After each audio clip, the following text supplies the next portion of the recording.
one's like, Oh. oh, Jesus Christ. We could fit in some truck talk. So, Jesus Christ.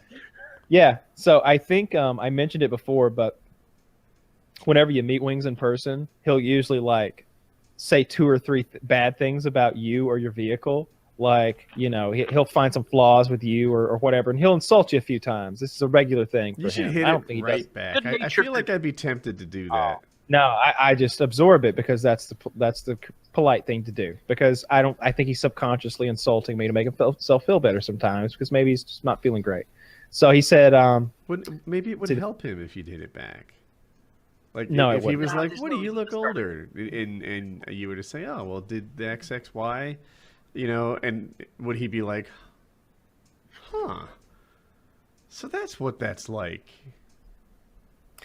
I don't think he'd make that connection, and I don't think that I'm going to be with him long enough to make a long-lasting, impactful change in his life. So I just absorb it. He's like, "Oh, I see you got the chrome around the wheel wells there on your truck. Everyone ever saw that rusted out. You ought to get that taken off before it's too late."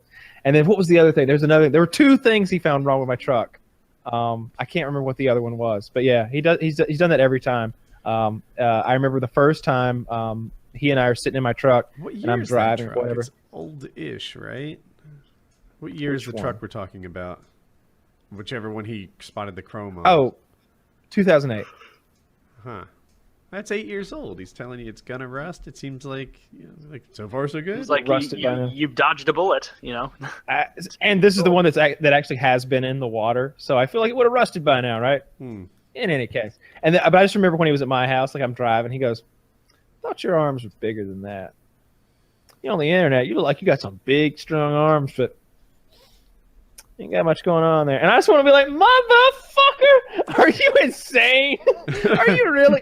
We're driving right now to get your workout equipment, asshole. Like, Yeah, I've lost a mass. and he doesn't I see you do found anything about it. And then, of course, Jeremy is outside. Jeremy, who, guy does, it's hard. He doesn't really have two pennies to rub together, especially at this time in his life. We had all helped and kind of gotten him together so he could get the vehicle that he was driving at the time. He'd had a bad accident, and insurance didn't take very good care of him, and he didn't have a way of going. So we got him a Chevrolet truck, and it was not a Z71, but it had Z71 stickers on it, and Jeremy didn't put them there. Jeremy thought he had a Z71 Chevrolet pickup truck, and that meant something to him. And Wings Z71 goes, is like the off-road package, I think.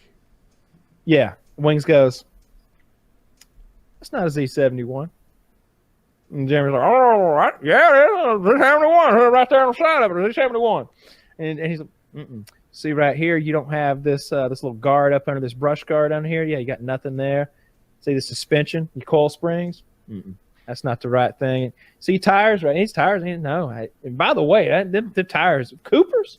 Now you're making it up. Peasant. I don't think he's doing that to be mean. He kind of knows I his don't trucks, think though. That sounds like he does right there. I know I he just doesn't know even he, trucks. I I don't did think that know he with hurt. Toyotas. I don't think he's trying to be mean. I don't think he's trying to be a dick, but I just know he hurt Jeremy's feelings. And he does that regularly. He'll always find, like when you're first getting, acquainted with one another, for you hadn't seen, "Oh, you have a flaw. Let me point that out for you." Good. Noted. It's yeah, like, but what the some fuck are you people doing? you meet people who do things like that and they're just more forward with it and it's kind of filterless. Not to say that it can't hurt people's feelings, but for some people, I don't feel like it's done maliciously. It's not like he's like, "Yeah, this guy I don't know, I'm gonna bring him down a peg." Like I don't. Oh, think yeah, I that know it's not. some mean, calculated I thing. always It's just envied that pass, right? Like I years and years ago, like 20 years ago, I had a job doing accounts payable and receivable for this construction company. And I worked with this woman named Lauren. Lauren was always in a terrible mood.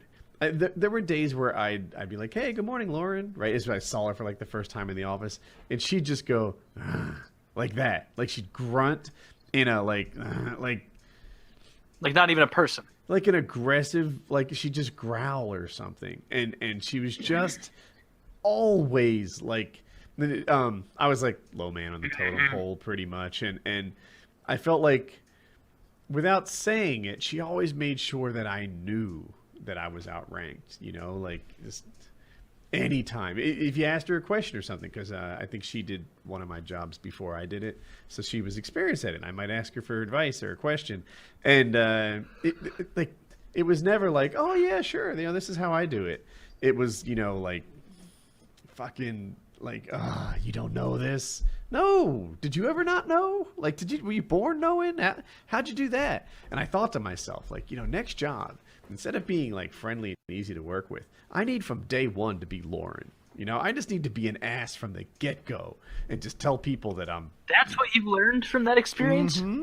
Yeah. I people in a way that you were really upset by. But the thing is, they would just be like, yeah, well, that's Lauren. Just like you did just now. You were like, like some people, whenever they see you, they make you feel bad about yourself. And it sounds like it doesn't come you from the working... heart. So I give them a pass, and I'm like, oh yeah, I need to establish a track record when I first meet people of doing things so that I can get a pass on them. Like sounds like Cisco was like Sparta. Only this the hard, Cisco. This was only the strong. like what the fuck? Nah. I try to be as Cisco, amiable and polite and friendly as possible. I got to a place at Cisco where, like, not that I ruled the place or anything. Like, don't get me all crazy, but at least in the tech area, I was probably in the top like 10% in terms of like pay of white scale people and yeah. stuff.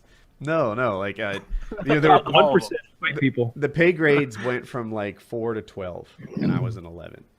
So like, wow. And the way they worked, it was like a pyramid. Like there's a lot of 4s, a bunch of 6s, fewer 8s. When you got to 11 and 12, there were just a couple of us. So if someone growled at me, it'd be like, motherfucker, who you growling at? Like, do we need to you got something, like... Bring in the warthog.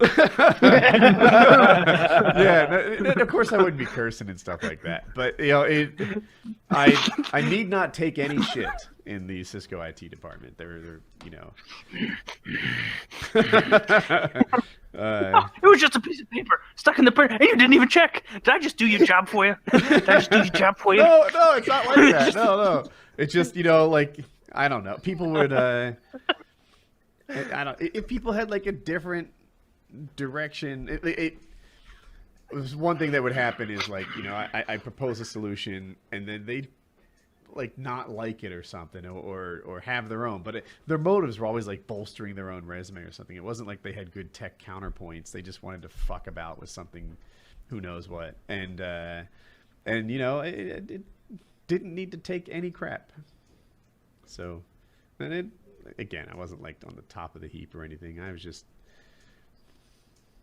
indispensable enough that I could not have to take shit. Squeaky wheel. What'd you say? Squeaky wheel. A squeaky gets the wheel. grease. Yeah, no, Yeah. I feel like a squeaky wheel is, I don't know. It's a big you fucking weren't- sphere. Oh. I did. They just. Would you rather be a gear than a wheel? Gear. Now What? we've introduced. Yeah, I said squeaky sphere. A sphere. Yeah. That just doesn't make any fucking sense, though. Picture a big fucking concrete sphere that need not take Okay. any shit from you. That's me. The squeaky wheel is someone who complains a lot in an effort of getting their problem solved. That's not me. Okay, Yeah.